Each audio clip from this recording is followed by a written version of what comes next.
Have you ever walked into a Starbucks and felt that unique, cozy vibe? It's more than just coffee, right? Well, that feeling wasn't an accident. It was the dream of one man, Howard Schultz, and his story is absolutely fascinating. Let's dive into the first part of his book, Pour Your Heart Into It. Believe it or not, Schultz didn't start. He was just a kid from the Brooklyn projects who worked his way up to a successful career in sales. One day, he noticed something strange. A small coffee bean company in Seattle named Starbucks was ordering an unusual number of his drip coffee makers. Curious, he flew across the country to see what was going on. When he walked into the original Starbucks at Pike Place Market, it was like a revelation. The air was thick with a rich aroma of freshly roasted coffee. The owners were passionate experts sharing their knowledge with every customer. It wasn't just a store. It was a sensory experience.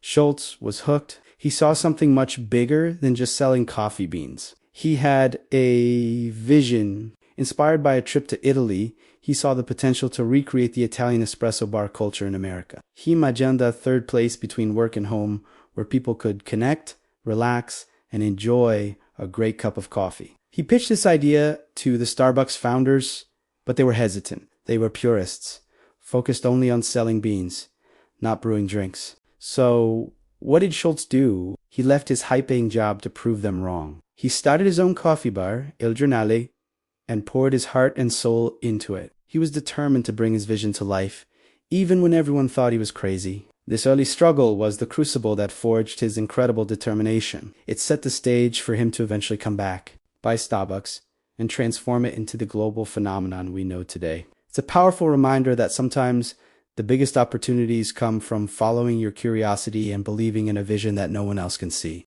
After leaving Starbucks to start his own coffee bar, Il Giornale Howard Schultz faced the hardest chapter of his life. He wasn't just a man with a dream. He was a man on a mission to prove that coffee could be more than a commodity. But the road was paved with rejection. Schultz spoke to 242 potential investors. Out of those, 217 said no. They laughed at the idea of an Italian-style espresso bar in America. They didn't believe people would pay $2 for a cup of coffee when they could get it for 50 cents at a diner. But Howard had a secret weapon, his memories of growing up in the Brooklyn projects. He remembered his father, a man whose spirit was crushed by jobs that offered no dignity or health care. Howard wasn't just building a coffee shop. He was building the company his father never got to work for. In 1987, the turning point finally arrived. The original founders of Starbucks decided to sell their retail unit.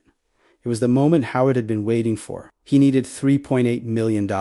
It felt like an impossible mountain to climb, but his persistence paid off. He bought Starbucks and immediately began a radical transformation. He merged the soul of Il Giornale with the brand recognition of Starbucks. This was the birth of the modern Starbucks experience. He introduced the language we use today, the macchiato, the latte, and the cappuccino. He turned baristas into artisans. He insisted that the smell of coffee should be the first thing to greet a customer, banning anything that interfered with that aroma. But the real revolution was internal. Howard introduced Beanstalk and full health benefits for every employee, including part-timers. He called them partners, not employees. He believed that to win the heart of the customer, you first had to win the heart of the people behind the counter. This culture of respect became the engine for an unprecedented expansion. By 1992, Starbucks went public, and the growth became explosive. The Green Mermaid began appearing on every major street corner, from the skyscrapers of New York to the bustling districts of Tokyo. The third place was born, a sanctuary between work and home where everyone was welcome. However, rapid success brought a dangerous shadow. By the mid-2000s, Starbucks was growing too fast. In the rush to open thousands of stores, the company began to lose its soul. The romantic ritual of grinding beans was replaced by automated machines. The stores began to feel like fast food assembly lines.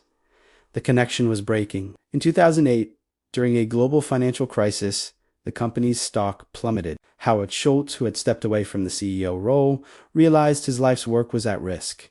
He made a dramatic return. In an act that terrified investors but saved the brand, Howard decided to close 7,100 stores across the United States for a single afternoon. He sacrificed millions in sales to do one thing: retrain every single barista on how to pour a perfect shot of espresso and how to connect with the human being across the counter. He famously said, We aren't in the coffee business serving people. We are in the people business serving coffee. This bold move signaled the return of quality over quantity. Under his renewed leadership, Starbucks didn't just recover, it evolved. He led the company into the digital age with one of the most successful loyalty apps in history. He doubled down on social impact, helping veterans find jobs and supporting partners. College education through the Starbucks College Achievement Plan today, with over 35,000 stores worldwide. The legacy of Howard Schultz stands as a testament to the power of conscious capitalism. It is a story that proves that even if 217 people say no,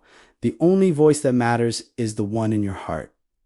Howard Schultz didn't just build a coffee empire. He built a global community. He proved that authenticity, dignity, and a relentless pursuit of a vision can indeed change the world. One cup, one person, and one neighborhood at a time. This is the story of Starbucks, but more importantly, it is the story of what happens when you refuse to give up on a dream.